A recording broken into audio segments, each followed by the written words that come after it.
Bill O'Reilly, host of the No Spin News, watched tonight. What was your takeaway, big man? I fell asleep twice. Because of your age or because of the debate? Yeah, it was my age. It was pretty tedious, though. I mean, the healthcare stuff was like, I thought they were okay. I thought the debate was much better, as you pointed out, than the presidential debate. But they still dodge. I mean, right off the jump, a simple question, would you support Israel attacking Iran? And Walz just dodged it. Yeah. Totally, 100% dodged it. Okay, and I'm going, what's wrong with the moderators when they don't say, are you going to answer the question or not? Can you explain why you won't answer it? See, this is how it all falls down.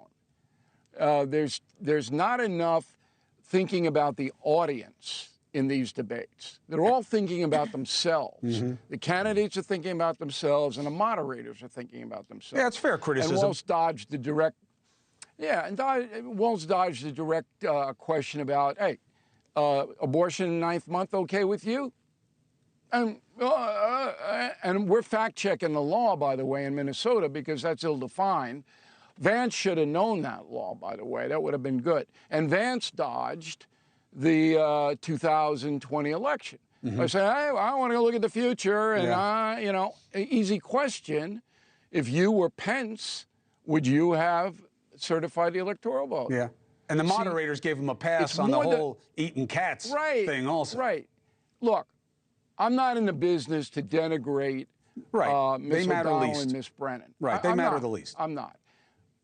But the deterioration of questioning of good, solid television journalism is hurting the nation. So what specifically do you guys want to know? And I will have the answer for you. I have one specific, and then I hand it off to the better minds. Mine is on the point of what was the first question out of the box, and then they never spoke about it again, even though we are on the verge of a 3-front war in the Middle East, that I don't know what good decision chain there is for the United States, and I don't know any better after listening to these two from tonight. Donald Trump said earlier, Iran should be blown to smithereens for what they just did. Now, that wasn't the context for the question to Vance, okay? He just said, we're going to back our ally. What do you think? It should have been, though. Yeah, but what do you think? Forget about even the debate, Bill. I want your take on what is the decision tree for the United States based on what's happening in the Middle East tonight? To do everything they can to support Israel. You can't have a terrorist state like Iran continue this behavior. You just can't have it.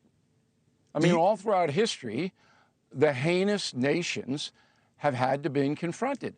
If Israel decides that it's going to go in and take out the 4 ports in the Persian Gulf and strangle Iran, the United States, I wouldn't put troops there. I wouldn't put American planes there to do it. I wouldn't do that. But I would support whatever the Netanyahu government decides to do in defense of their country. Appreciate it. Thank you. Who's got something for the big man?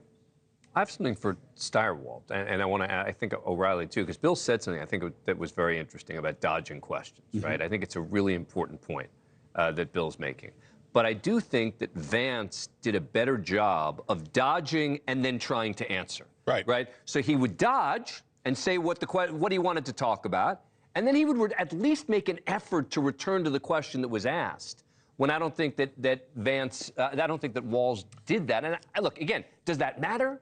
Does that make or break the way that the audience? And I think Bill makes a great point about how the audience is going to perceive it. Does that change it? I don't know. Well, so Walz came in obviously so nervous. Yeah. That poor guy was so nervous. In the first half hour of the debate, he was absolutely just a wreck. And he eventually settled in and he got there. And for the first hour, Vance, had him. He walked him like a dog. He had him and doing exactly what you say. Absorb, turn it around, and get it back on your talking points.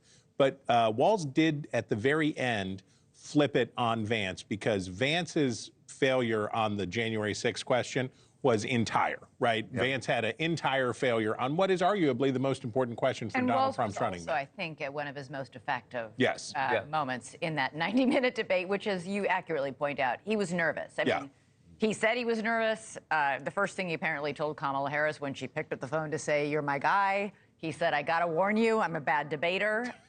He's a bad debater. He's great on the stump, bad on the debate stage. Could be argued that Vance is great on the debate stage, not so hot on the stump. He's been having a hard time. Thanks for watching. Go to joinnn.com to find NewsNation on your television provider. And don't forget to click the red subscribe button below to get more of NewsNation's fact-driven, unbiased coverage.